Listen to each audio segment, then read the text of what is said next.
La Géorgie s'achemine vers des élections législatives le 26 octobre. Des élections qui sont présentées comme cruciales pour l'avenir du pays. Certains parlent même des élections les plus importantes depuis l'indépendance de la Géorgie en 1991. La présidente, Salomé Zourabichvili, parle, elle, d'un choix existentiel.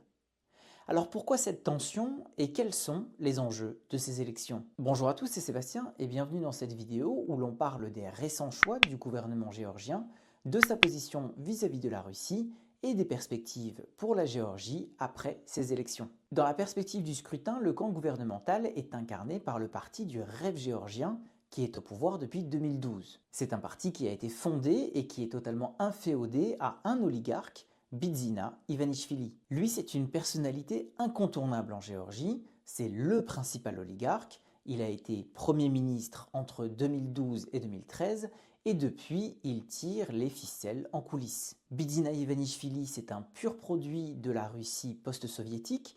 Il a constitué l'immense majorité de sa fortune en Russie, en lien avec les cercles du pouvoir à Moscou, et il garde avec la Russie des liens plus qu'intimes qui ont influencé sa politique depuis 2012. Le rêve géorgien a longtemps préservé les apparences d'un rapprochement avec l'Union européenne, dans le cadre d'un accord d'association avec Bruxelles, mais aussi d'une libéralisation du régime de visa Schengen pour les citoyens géorgiens. Mais en parallèle, le rêve géorgien a renoué des liens commerciaux, énergétiques et politiques avec la Russie, qui avait été malmenée depuis la révolution de la Rose en 2003, et quasiment coupé depuis la guerre de 2008. Mais depuis l'invasion généralisée de l'Ukraine par la Russie, qui affecte la géopolitique de toute la région de la mer Noire, les masques sont tombés. Par exemple, la Géorgie contribue à contourner les sanctions occidentales qui sont imposées à l'encontre de la Russie. La Géorgie permet l'implantation sur son sol de réseaux d'influence russe. Et récemment, Tbilissi a accéléré un rapprochement avec la politique russe, qui est en fait un virage géopolitique à 180 degrés. Et ce virage, beaucoup le dénoncent comme une dérive autoritaire. Ça a commencé par une loi sur les agents de l'étranger, comme on le présente. Elle force les ONG à se déclarer dans un registre spécial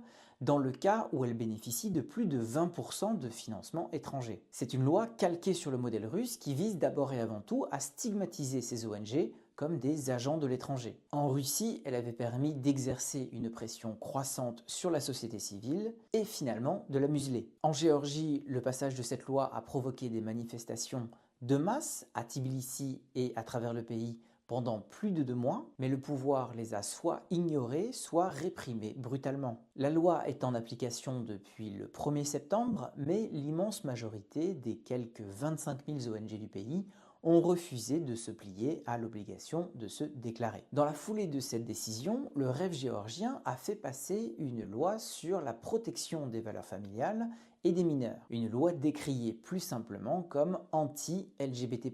C'est encore une loi calquée sur le modèle russe, et ce qu'il faut lire en filigrane, c'est que le gouvernement géorgien ne veut pas claquer de lui-même la porte de l'Union européenne. Il préfère adopter une série de mesures aux antipodes des valeurs de l'Union européenne afin de se rendre indésirable auprès de Bruxelles. De cette manière, il se dédouane auprès de l'opinion publique géorgienne qui est en immense majorité favorable à l'intégration européenne. Dans le contexte de cette loi anti-LGBT+, il faut dire un mot de l'Église, qui est très importante en Géorgie, mais qui reste prudente car elle ne veut pas être associée à l'un des camps politiques. Et donc par exemple, elle a refusé que le christianisme orthodoxe soit inscrit dans la Constitution comme religion d'État, une ambition que le rêve géorgien avait mis en avant. Mais ce n'est pas la seule ambition du gouvernement de Bidzina Ivanishvili, qui a promis d'interdire l'essentiel des partis d'opposition après les élections. L'opposition, donc, j'y viens.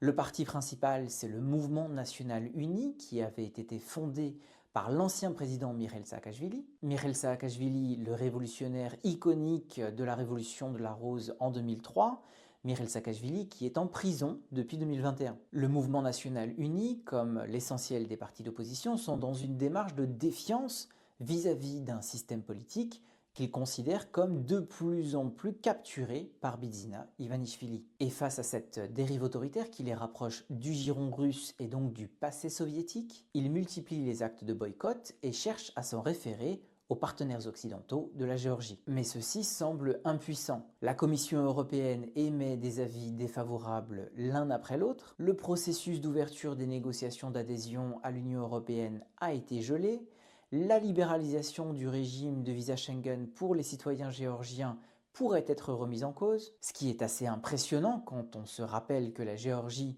était le bon élève, le favori de l'intégration européenne dans le cadre du partenariat oriental qui avait été lancé en 2009. De leur côté, les États-Unis sont en passe d'imposer des sanctions contre Bidzina Ivanishvili, mais à Tbilissi, on se contente de lever les yeux au ciel. Et visiblement, les Occidentaux ne peuvent pas aller beaucoup plus loin. Il manque de capacité de projection dans la région, troublée par la guerre russe en Ukraine, et l'inclinaison pro-occidentale de l'Arménie est encore trop fragile pour leur offrir un point d'appui solide dans le Caucase du Sud. Donc ni les manifestations de l'opposition, ni les réprobations des Occidentaux ne semblent à même de stopper ce que beaucoup dénoncent comme une dérive autoritaire. Et pour beaucoup de ces détracteurs, c'était le projet de Bidzina Ivanishvili, c'était ça qu'il voulait faire depuis son entrée en politique, et aujourd'hui il ne fait que tomber le masque. Et selon ces mêmes détracteurs, il n'y aurait rien de surprenant à cela, puisque le fondement même de l'action politique de Bidzina Ivanishvili, c'est la préservation de sa fortune, et celle-ci est liée à la Russie. Bidzina Ivanishvili est un pur produit du système russe, et il ne saurait être indépendant du Kremlin. Ce qui fait que les élections qui approchent sont effectivement cruciales pour l'avenir du pays.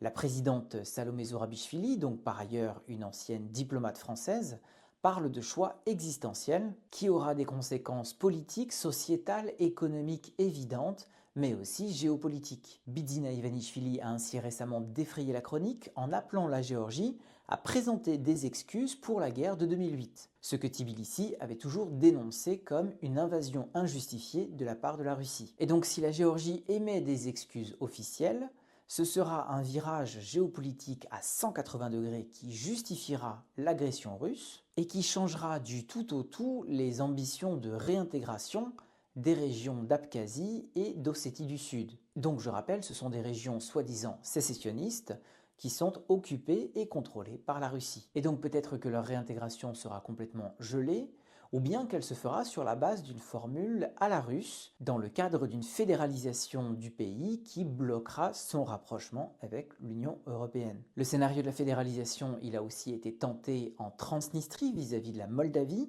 et dans le Donbass vis-à-vis de l'Ukraine. Mais depuis 2022, on voit que le Kremlin privilégie la manière forte, mais donc le scénario de la fédéralisation pourrait être réactivé en Géorgie. Sur cette question des régions d'Abkhazie et d'Ossétie du Sud, il y a aussi un autre point à mentionner. La Russie est en train de construire une base navale en Abkhazie pour compenser les bases navales qu'elle ne peut plus utiliser en Crimée. Cette base navale, les Ukrainiens l'ont déjà répété à qui veut l'entendre, elle constituera une cible légitime. Ce qui veut donc dire qu'une région considérée comme géorgienne par le droit international pourrait être entraînée dans la guerre. Comme je l'ai déjà dit et répété dans cette vidéo, la question de la guerre russe en Ukraine est fondamentale dans la logique du rapprochement entre Tbilissi et Moscou. On peut même dire que ce qui se passe actuellement en Géorgie est un épisode de la guerre russe en Ukraine. Et donc évidemment, cette question joue un rôle dans la campagne électorale. Le gouvernement de Bidzina Ivanishvili dénonce l'opposition comme le parti global de la guerre, et il a même diffusé un clip de campagne dans lequel il compare les villes géorgiennes en paix et les villes ukrainiennes en ruine. L'idée étant que voter pour l'opposition amènera la guerre en Géorgie. C'est une tactique électorale, mais elle peut aussi servir à justifier d'éventuelles répressions ultérieures, voire même l'usage d'une certaine brutalité. Et apparemment, ça marche. Le rêve géorgien est en tête des intentions de vote dans plusieurs sondages, à hauteur d'environ 30%. Donc tout dépendra de la mobilisation des électeurs, de la transparence du scrutin, d'éventuelles fraudes, des alliances qui se noueront au sein du Parlement. Mais en tous les cas, cette élection est bel et bien cruciale pour l'avenir de la Géorgie. On en reparlera sur cette chaîne avant et après le 26 octobre. Mais pour l'heure, merci à tous d'avoir regardé cette vidéo jusqu'au bout. Je file et je vous retrouve demain.